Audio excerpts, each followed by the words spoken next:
మీ పిల్లలు చదువుకున్నది ఎగ్జామ్ హాల్లో రాయాలన్నా, కాంపిటేటివ్ ఎగ్జామ్ క్రాక్ చేయాలన్నా మెమరీ ముఖ్యం. మెమరీ అనేది గిఫ్ట్ కాదు, రైట్ టెక్నిక్ అండ్ ప్రాక్టీస్ తో ఎవరైనా సాధించవచ్చు.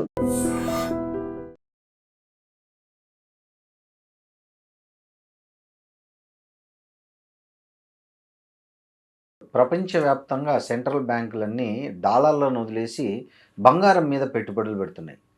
ఈ గల్ఫ్ యుద్ధ వాతావరణంలో వచ్చే రోజుల్లో బంగారం ధరలు పెరుగుతాయా, తగ్గుతాయా? చాలా కన్ఫ్యూజన్ ఉంది చాలామందికి.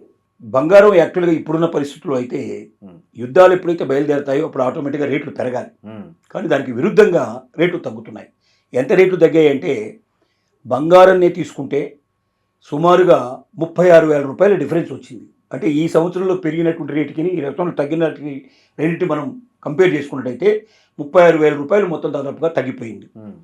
అలాగే వెండి సంగతి తీసుకుంటే హ్మ్. 1,64,000 రూపాయల డిఫరెన్స్ వచ్చింది. హ్మ్. 1,64,000 రూపాయలు ఒక వెండి కిలో వెండి తీసుకున్నట్టయితే. హ్మ్. అంటే ఎంత డిఫరెన్స్ వచ్చిందో మనం చూస్తున్నాం. హ్మ్. దీనికి కారణాలు ఏమిటి? హ్మ్. నెంబర్ 1 తీసుకుంటే యుద్ధం అనేది కొన్ని రోజులు నడుస్తుంది, కొన్ని రోజులు ఆగిపోతుంది మధ్యలో. ఈ రకమైన కన్ఫ్యూజన్ ఒకటి క్రియేట్ అయింది. రెండోది ఏమైందంటే డాలరు బలపడుతుంది. డాలర్ ఎప్పుడైతే బలపడుతుందో బంగారం అప్పుడు తగ్గిపోతుంది. మూడవది ఫెడరల్ బ్యాంకు ఏదైతే అమెరికన్ ఫెడరల్ బ్యాంక్ ఉందో దాని యొక్క వడ్డీ రేటు మీద ఆధారపడి బంగారం ఉండే అవకాశాలు ఎక్కువ ఉంటాయి. కారణం ఏంటంటే ఫెడరల్ బ్యాంకులో ఎప్పుడైతే వడ్డీ రేటు పెరుగుతుందో ప్రపంచంలో ఉండేటువంటి డిపాజిట్స్ అన్నీ కూడా అమెరికా బ్యాంకులకు వెళ్ళిపోతాయి. ఎందుకంటే అమెరికన్ బ్యాంక్ ఈజ్ సేఫ్. రెండోది వాళ్ళు డాలర్ రూపంలో ఇస్తారు, వాళ్ళకి సంబంధించినటువంటి మొత్తం డబ్బంతా వస్తుంది. ఇంకా ఎక్కడ పెట్టినా కూడా వాళ్ళ రూపీలోకి మార్చి అక్కడ పెట్టాల్సిన పరిస్థితి పడుతుంది. ఇక్కడైతే డాలర్ డైరెక్ట్ పెట్టుకోవడానికి అవకాశం ఉంటుంది. కాబట్టి ఫెడరల్ బ్యాంకు వడ్డీ రేటు పెరిగితే ఆటోమేటిక్గా బంగారం రేటు డౌన్ అయిపోతుంది. ఒక భయం ఏముందంటే ఇప్పుడు ఫెడరల్ బ్యాంకు తన యొక్క వడ్డీ రేటును పెంచబోతుంది అనేటువంటి విషయాన్ని గట్టిగా చెప్తున్నారు. ఇది ప్రపంచం అంతా వెళ్తున్న వార్త. కాబట్టి ఏ క్షణంలో అయినా పడిపోతుందనే ఉద్దేశంతో రెండవది. ఇంకోటి ఏమిటి, దిగుమతులు మొత్తం కూడా ఆగిపోయినాయి. దిగుమతులు ఆగిపోవడంలో ఏమైందంటే లోకల్ బంగారాన్ని ఉపయోగించాల్సిన పరిస్థితి ఏర్పడుతుంది తప్ప దిగుమతులు జరగటం లేదు. ఒక దేశం నుంచి ఇంకో దేశానికి పోవడం లేదు. సహజంగా మన దేశం నుంచి గల్ఫ్ దేశాలకి విపరీతమైనటువంటి బంగారం ఆభరణాల రూపంలో వెళ్ళే అవకాశం ఉండేది. ఇప్పుడు ఆభరణాలన్నీ కూడా ఆగిపోయింది. దానికి తోడు మోడీ ఏదైతే ఇచ్చాడో, పిలిపించాడో, మీరు ఇతర దేశాల నుంచి తెచ్చేటువంటి బంగారాన్ని అంతా ఆపేసేయండి, దిగుమతులు తగ్గించేసుకోండి అని ఆయన ఇచ్చిన పిలుపుని చాలామంది పాటించే పరిస్థితి ఏర్పడింది. వీటన్నిటి కారణాల దృష్ట్యా ఇవాళ బంగారం రేటు తగ్గుతూ పెరుగుతూ ఇక్కడే ఉంది. కానీ దీంట్లో రెండు రకాలు మేధావులు చెప్తున్న రెండు విషయాలు ఏంటంటే కొందరు బంగారపు నిపుణులు చెప్తున్న మాట ₹1,00,000 కన్నా దిగువకి బంగారం దిగువ వస్తుంది అని చెప్తున్నారు. కొందరు చెప్పే మాట ఏమిటంటే కాదు, 2,00,000 కన్నా దాటిపోతుంది బంగారం అతి త్వరలోనే అనేటువంటి మాట కొందరు చెప్తున్నారు.